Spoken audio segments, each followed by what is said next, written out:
Assalamualaikum warahmatullahi wabarakatuh.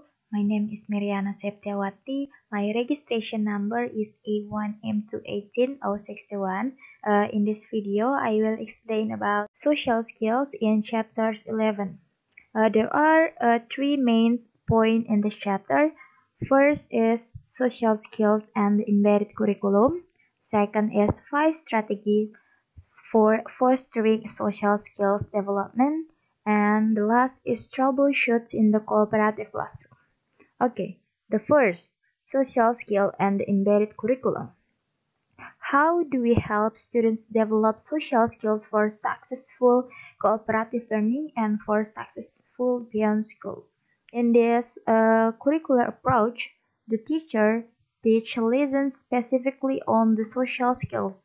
The alternative is the natural acquisition of social skill by embedding social skill in daily instructions.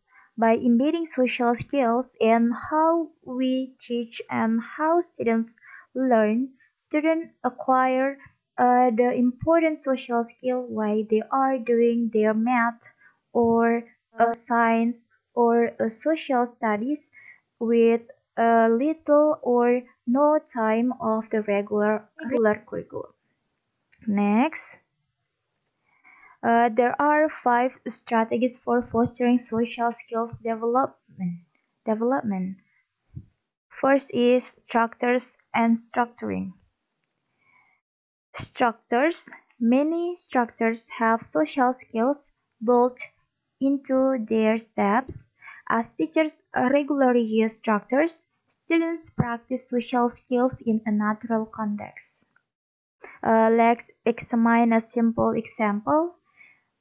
Students in two different classes have just finished reading a book. A teacher is checking for understanding by asking the questions. Teacher C asking same questions but following each questions, the instructor has a student interact with a partner using uh, time pair share.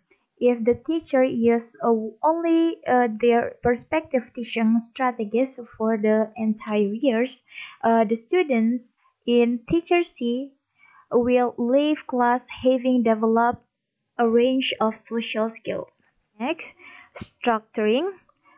Structuring is the myriad things we do to determine how an activity is carried out. We can structure learning tasks to provide the natural acquisitions of social skills. Structuring within structures. When using a structure or introducing a new structure to students, we can emphasize the social skill component of the structures by highlighting the embedded social skill. An example is like I've already explained about time pairs shared before. The next is structuring for accountability for social skills.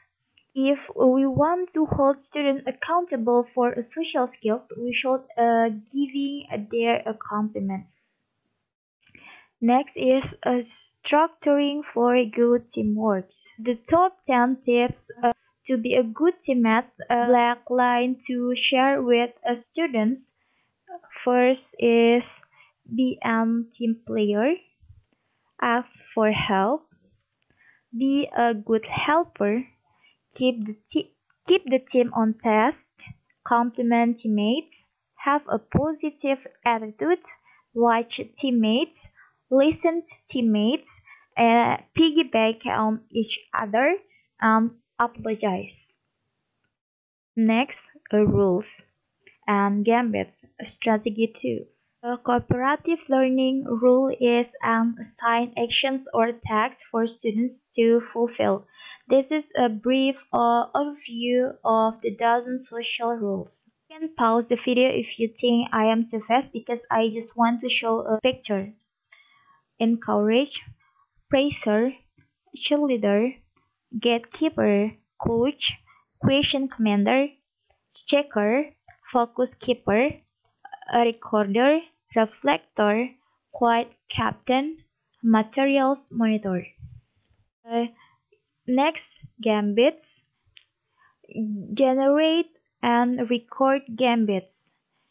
Students will not know how to fulfill their roles unless they have positive models of what to do and say.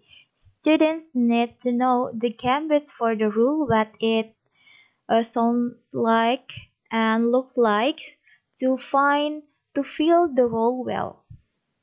Next is strategy 3 modeling.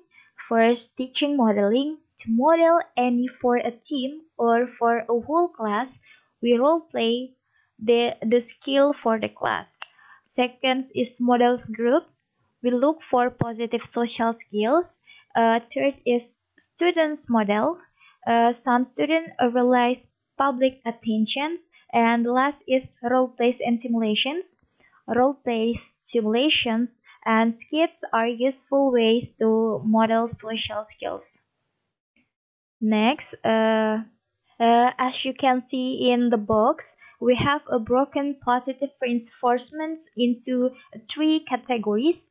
Our goals is for students to be internally motivated to behave well.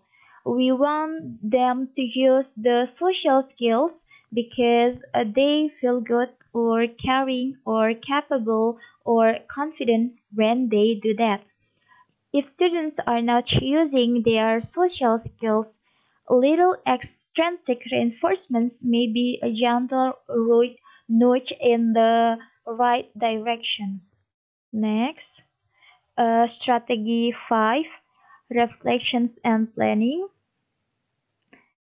Reflections allow students to stop interacting and dedicate focus, time, and thought to their own intimates. Use of social skills to provide specific feedback to promote improvement. Reflections, review, and planning, a helpful process for teams before they begin working on their team's project the following day, or a new project is for teams to review their notes about their group process. Next is a troubleshoot in the cooperative classroom. Uh, Conflict are a reality for any class and are certain to occur from time to time in the cooperative class because students interact so much. However, numerous positive forces operating to mitigate the likelihood or conflict in a well-run cooperative learning classroom. We have to decide the students to become autonomous problem solve. The teacher is brought in only after the team has successfully to resolve their own problem. I took the most of reference in this presentations from Kagan Cooperative Learning. I think enough. Thank you. Wassalamualaikum warahmatullahi wabarakatuh.